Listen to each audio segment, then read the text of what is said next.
Bonsoir à tous, bienvenue dans le Journal de l'Afrique. Voici les titres. Les Nations Unies dénoncent un climat de peur et d'intimidation au Burundi, où les élections n'ont été ni libres ni crédibles. C'est en ces termes un peu plus clair que l'ONU décrit les scrutins législatifs et communaux de ce lundi. Les autorités s'apprêtent, elles, à annoncer un taux de participation très important. On en parle avec Mehdi Medeb dès le début de ce journal.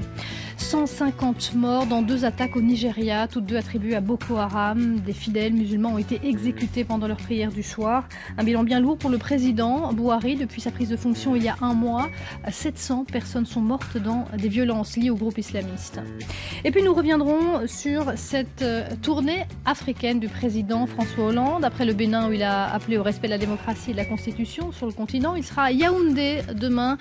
Notre invité appelle la France à reconnaître la guerre sanglante coloniale et postcoloniale menée au Cameroun. C'est notre invité Manuel Domergue. Il est l'auteur de Cameroun, une guerre cachée aux origines de la France-Afrique. On va donc tout de suite se rendre au Burundi. Les violences d'hier à Cibitoke sont encore dans tous les esprits. Les corps des civils tués jonchaient encore les rues aujourd'hui, tandis que les autorités affirment avoir été attaquées par un groupe armé, avoir perdu de nombreux hommes. Des violences qui interviennent 3 jours après un scrutin contesté par les seuls observateurs déployés sur place. On en parle tout de suite avec notre envoyé spécial à Bujumbura, Mehdi Medeb. Le constat de l'ONU est sans équivoque. Oui, tout à fait. La mission de l'ONU ici au Burundi juge que le contexte de tension, de peur, d'intimidation a prévalu avant, pendant et après les élections et donc conduit à des élections ni crédibles, ni libres, ni inclusives. La mission de l'ONU dénonce également en fait les violations répétées des droits de l'homme, mais aussi des médias, de rassemblements, d'opinions. Et il faut le rappeler, la plupart des radios indépendantes sont soit fermées, soit elles ont été brûlées. Elle regrette également la non-participation, le boycott de l'opposition à ces scrutins très controversés. Bref, c'est un jugement sans appel qui est absolument loin d'être partagé par le gouvernement. Un peu plus tôt dans l'après-midi, les autorités ont fait une déclaration assurant qu'elles appréciaient très positivement le déroulé de ces scrutins. Elles avancent même un chiffre de participation. Plus de 95% des électeurs se seraient déplacés à la mi-journée ce lundi. De son côté, la Commission électorale nationale indépendante, par la voix de son directeur, me disait qu'on serait dans une fourchette de 75 à 80%. Ce serait même les résultats provisoires qui devraient arriver d'un jour à l'autre. Le climat très tendu risque de se tendre encore un peu plus à l'approche de la présidentielle prévue dans un peu moins de 15 jours, avec la présence d'un homme au centre et à l'origine de cette crise, le président Nkurunziza, candidat à un 3e mandat. Merci beaucoup pour toutes ces précisions, Mehdi Medeb, en direct de Bujumbura. Le Nigeria, de nouveau confronté à l'horreur. 2 nouvelles attaques attribuées à Boko Haram ont fait près de 150 morts au total dans le nord-est du pays. On retrouve tout de suite Moïse Gomis, notre correspondant à Lagos. Moïse, des attaques qui ressemblent à des exécutions sommaires. Des exécutions d'ailleurs menées en parallèle dans ces 2 villages, le village de Kukawa, le village de Monguno. Ce sont 2 localités qui sont proches du lac Tchad, dans le nord-est du Nigeria. Et à chaque fois, c'était le même dispositif macabre. On cible des fidèles musulmans en train de prier ou de sortir de prière près de mosquées. Un témoin raconte d'ailleurs près de Kukawa que les terroristes ont encerclé 4 différentes mosquées du quartier et ils ont ouvert le feu sur les fidèles, des jeunes hommes et des enfants pour la plupart. Et ensuite, on va chercher les femmes dans les maisons, si on peut dire, entre guillemets, et on se met à tirer dans tous les sens des femmes qui préparaient les repas de la rupture du jeûne. Un bilan qui est lourd, au moins 147 victimes et des dizaines de blessés, et une information qui est sortie tard aujourd'hui, puisque c'est une zone, le nord-est du Nigeria, où les réseaux téléphoniques ne sont pas très performants.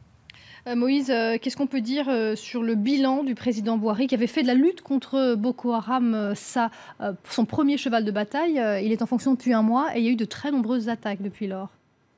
Beaucoup d'attaques, mais on ne peut pas lui reprocher son inaction puisqu'il est quand même l'un des instigateurs de la force multinationale qui va opérer dans quelques mois, dans quelques semaines.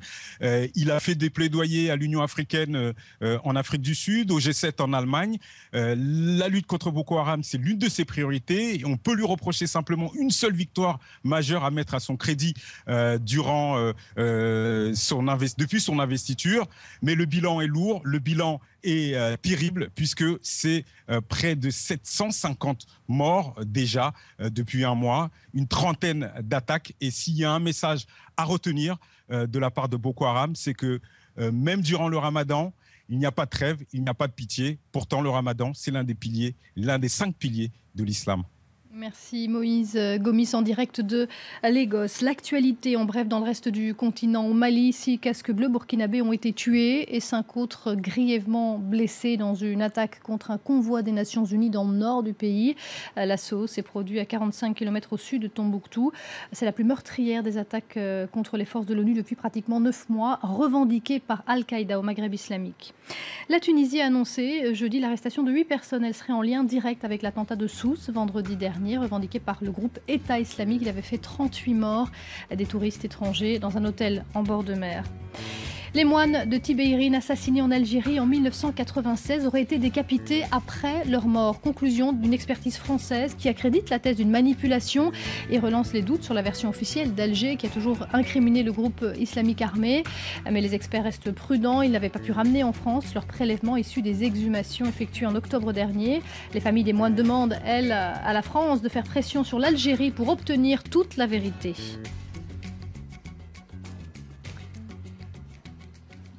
La visite de François Hollande en Afrique. François Hollande est arrivé en Angola ce jeudi soir. C'est la deuxième étape de sa tournée africaine qu'il a menée aujourd'hui au Bénin, où il a rencontré le président Boni Yayi et le nouveau Premier ministre Lionel Zinsou.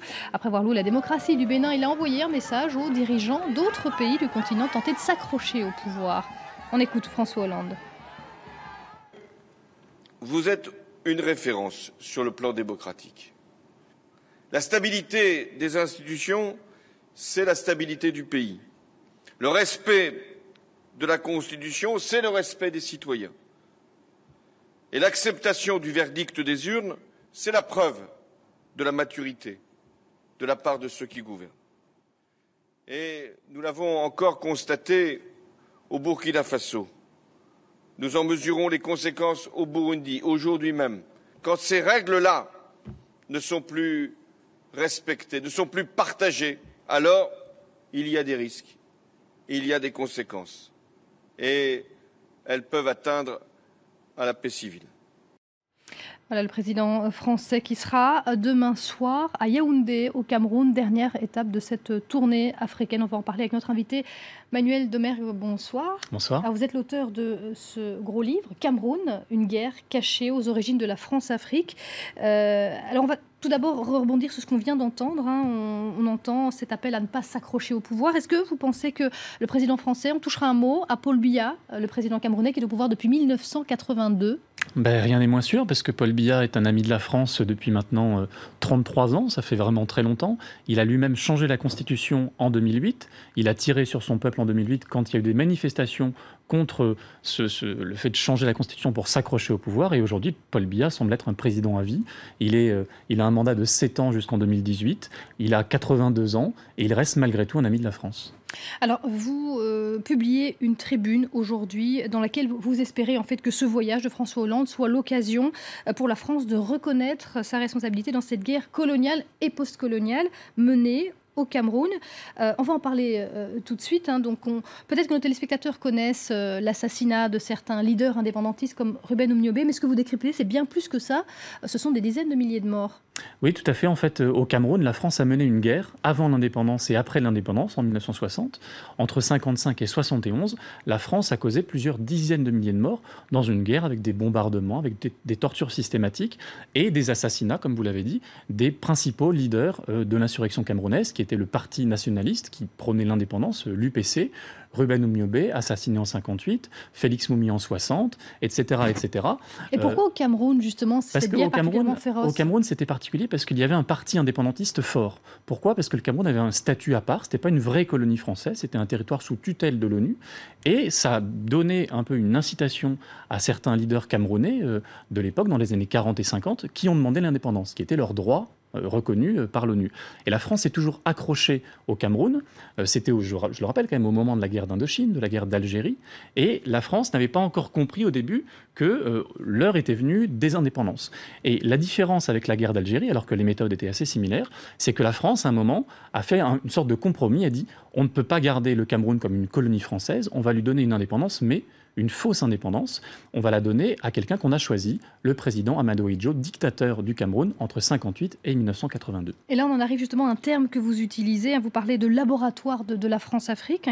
Qu'est-ce qui a été expérimenté au Cameroun, justement, et vraiment mis en place dans d'autres pays d'Afrique francophone? Ce qui est mis en place, c'est cette façade.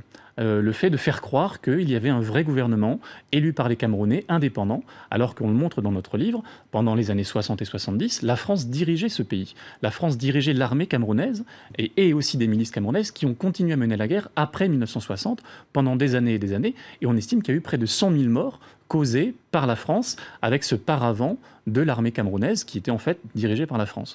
C'est aussi un laboratoire de la France-Afrique parce que c'est là qu'on a inventé ces accords secrets de défense entre la France et ses anciennes colonies pour qu'une fois indépendante, elle garde cette relation très forte avec la France où la France avait le monopole en fait du pouvoir économique, diplomatique, militaire. Donc vous vous demandez avec les co-auteurs de cette tribune et de ce livre que la France reconnaît sa responsabilité, mais est-ce que c'est un dossier qui intéresse au Cameroun les Camerounais? Est-ce qu'ils réclament également la vérité? Oui, c'est un dossier qui intéresse beaucoup de Camerounais, notamment dans les régions qui ont été particulièrement touchées par cette guerre-là, parce que quand on fait la guerre, même 50 ans ou 60 ans plus tard, il reste des séquelles.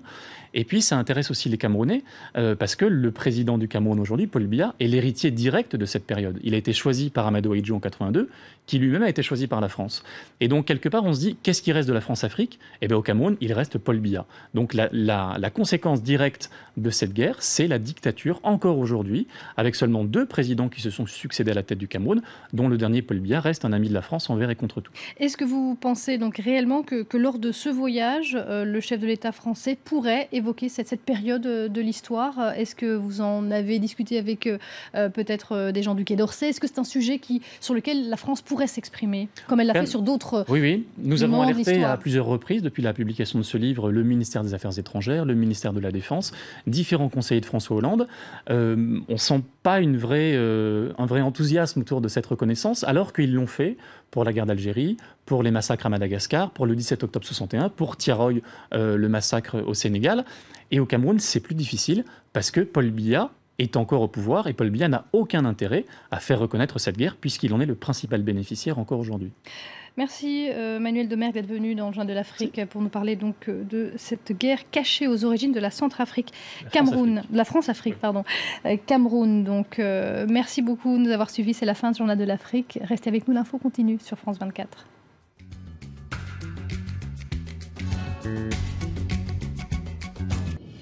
Élémentaire. C'est élémentaire, cette semaine nous sommes au Kenya, dans le camp de réfugiés de Kakuma, près de la frontière avec le Soudan du Sud. Ici vivent 180 000 personnes dans des conditions de fortune, certains depuis plus de 20 ans. La plupart ont fui dans leur pays la guerre et les combats, d'autres ont laissé derrière eux la faim et la sécheresse. On les appelle des déplacés environnementaux. Ils sont un des effets les plus visibles, les plus spectaculaires du réchauffement climatique. Élémentaire, à voir sur France 24 et sur France24.com.